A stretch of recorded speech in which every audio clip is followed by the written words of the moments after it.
What are you thinking, boy? Should we rinse him?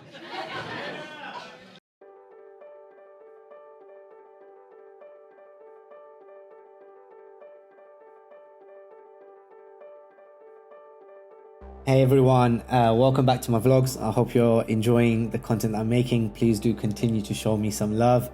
On this video, I'm going to talk about how you can give a killer best man speech. Now, I had the pleasure of attending Ruby and Abade's as well as Ale and Ujala's wedding, beautiful weddings. So I've got a bit of experience when it comes to giving speeches.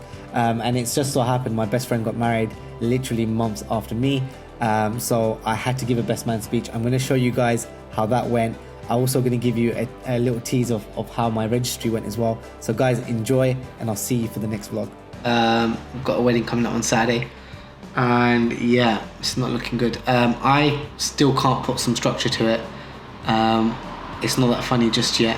Like, you come to one part, you write it out, and then you're like, nah, it's not as funny when you have to deliver it. The moment was funny, but nah. So one of the things that I found really effective is writing down everything, and I use something called Notion. So I don't know if you guys can see that, okay? And what that allows me to do is get my thoughts together. There's certain things that I can group, and it just adds a bit more structure. So that's what I'm working on at the moment. But yeah, I haven't made much progress, and yeah, I'm only like a week away. So yeah, I should be worried. Like, just really sensible. Oh, who are you talking about? You. Oh. I'm a good boy. Yeah. Good boy, proper good boy. Georgina, can I ask you to take Beanie Babe's room? Again. round two, again. No, it's actually official. official. It was official, but no, actually official. What didn't go wrong in that? No, that was perfect. Beanie Baby, that is so funny. Inspired. Beanie Baby. I'm never going to forget No, that. never. Good. What are you thinking, boy? Should we rinse him? So I've just been told by Mariam I can't say anything too offensive, otherwise I'm not going to be invited to any more dawats. So I'm going to have to make a quick few adjustments. Yeah, definitely can't say that. Yeah, definitely not saying that either. Okay, there we go. Okay, so I cannot start without mentioning how stunning Nabila looks, mashallah. Words cannot do justice how beautiful you look today. Can we get a round of applause for Nabila, please? As part of my job today, I also get to say a few words about today's main man. And I can honestly say he's the most handsome, most intelligent souls you'll ever meet. And I'm proud to call him a brother. So if you bump into that person, you can find him standing over there. There's Yunus, guys. Give him a round of applause. Oh, it gets worse. In all seriousness, my name's Awais, and I'm proud to say Fayaz is one of my closest and best friends.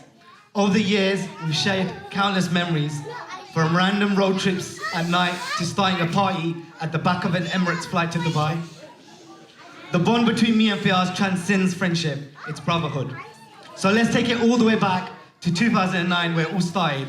It was the first year of university, and this was back when Fayaz had more facial hair than me. It was induction day, the lectures had just finished, and I found myself bumping into old school friends. Alongside them was Fayaz, and the connection was instant. We absolutely hated each other. Apparently Fayaz couldn't stand me because I talk way too much, which kind of makes sense, because if you think about it, that was the same year I started carrying paracetamol around for other people. Eventually, I realized how funny he was, and I knew I'd be doing everything with him. Over the years, I've had the privilege of experiencing all of Fayaz's great qualities. His loyalty, his intelligence, and of course, his Diary of a Bad Man impressions. No, I'm not gonna do that. We've been so inseparable over the years, you could say I was married to him first. So what I'd like to do is take this opportunity to tell you, Nabila, a few things about Fayaz that you don't already know. And if I'm not mistaken, the nikah's already happened, so it's too late to turn back now. Number one, and this has been emphasized already, this guy thinks he's the best at everything. especially driving and especially cricket. So please make sure you compliment him about that. Otherwise, he'll quite literally lose hair over it. Number 2, Fayaz cannot sleep without white noise, and it has to be minus 10 degrees in the room. Anyone who can put up with these level of antics deserves our blessings and some earplugs for good measure. Number 3, Fayaz is so last minute. Having said that though, mashallah, Fayaz has been awarded a first class in both his degree and his masters. He's also had more promotions at work than Oxford Street on Boxing Day. Unfortunately, no one actually knows what he does. He's a bit like Chandler from Friends. Number 4, Fayaz has very expensive taste. Whatever you do, please do not let him have access to the joint bank account. We often joke about this, but Fayaz is the most likely person to have a Gucci can opener. But please don't let this sway you from marrying him. Just think of all the money saved, not needing to buy hair conditioner. Only joking, bro. You're in great condition. I could go on, but this is not what defines him. There's been moments in my life, I'm gonna try not to cry. I said I wasn't gonna cry. There's been moments in my life where I ask myself how I've been so lucky to have a brother like Fayaz. Fayaz, do you remember our first maths exam in first year? After completing his, I'm not lying, this actually happened. After completing his own paper, Fayaz saw me struggling and literally allowed me to copy his answers. The funny thing is I still failed, but honestly, the guy would never give up on you. This guy sat with me all week trying to help me pass that exam. I may have failed one maths exam in my life, but Fayaz never failed on me. And I've got mad love for you, bro. Don't cry. Fayaz always remembered my birthday when no one did. It was May 28th, because May 29 is my birthday. May 28th, 2019 at 11:55 p.m. I hadn't received a single text from anyone wishing me happy birthday. I was feeling really low at that point, and guess what? Fayaz turns up at my door with a brand new phone. It wasn't about the phone, it was the fact that he did for me what no one else did. The funny thing is I absolutely hated that phone. I can't stand Samsung. I bleed Apple, but I'll never forget and I'll always cherish what you did for me. Guys, I'm getting there, 4 more left. Believe it or not, we've never had a fight. Dubai was the closest we ever got, and no surprises over my sat-nav instructions. I don't know what we were thinking when we decided to have a 7-hour party on the flight, immediately followed by almost 2 hours drive to Abu Dhabi. What scares me the most is the fact that Fayaz actually admits he cannot recall 10 minutes of that journey at all. Alhamdulillah, we made it to Fajr on time to Sheikh Zayed Mosque. Speaking of holidays, when the family was planning to go to France, Fayaz would refuse to go without me. All I can remember is if snoring was a sport, Isagbai would win gold in the Olympics. But the most unforgettable moment came on the last day. Waqas, who's already been mentioned today, was reversing, and a guy from nowhere starts cursing in French from behind us. We get out of the car and already he's calling the police and saying that we hit the front of his car. I didn't blame him, to be fair. When you look at me and Waqas by, there's a high likelihood of facing jail time. All of a sudden, my year 9 basic French kicked into gear as I continually kept asking him, Monsieur, pourquoi? Monsieur, pourquoi?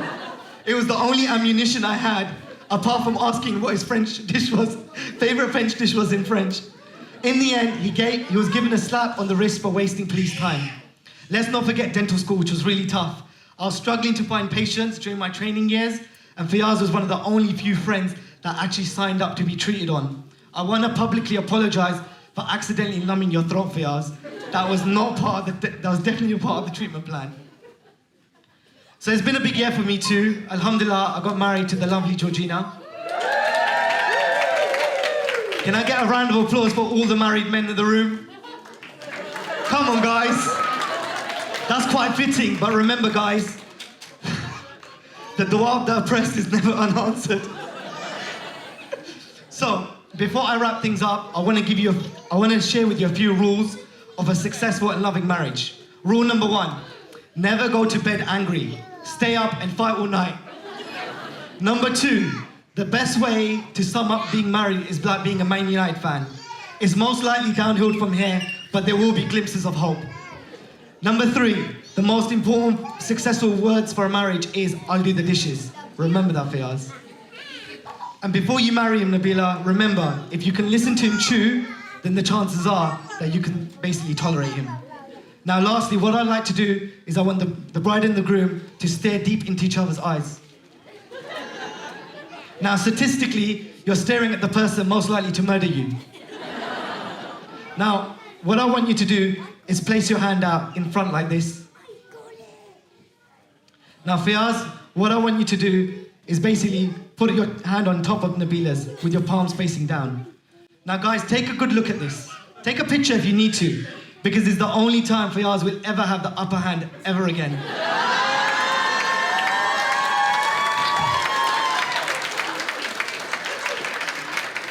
Okay, jokes aside. So, to sum it up, I'm incredibly happy for both of you. I couldn't be happier that Nabila is marrying my best friend. Along this new journey ahead, remember the purpose of marriage is to find peace and tranquility within each other. The beautiful concept that is something that is emphasized in Islam is to make each moment count and find the little joys in life and celebrate the big ones. And remember, when the road gets difficult and the road isn't as smooth as you hoped, remember these moments will pass, but the only thing that should remain constant is your relationship with Allah subhanahu wa ta'ala. I remember you cherish this new chapter in your lives together and know that I will always be here for you. Thank you for listening.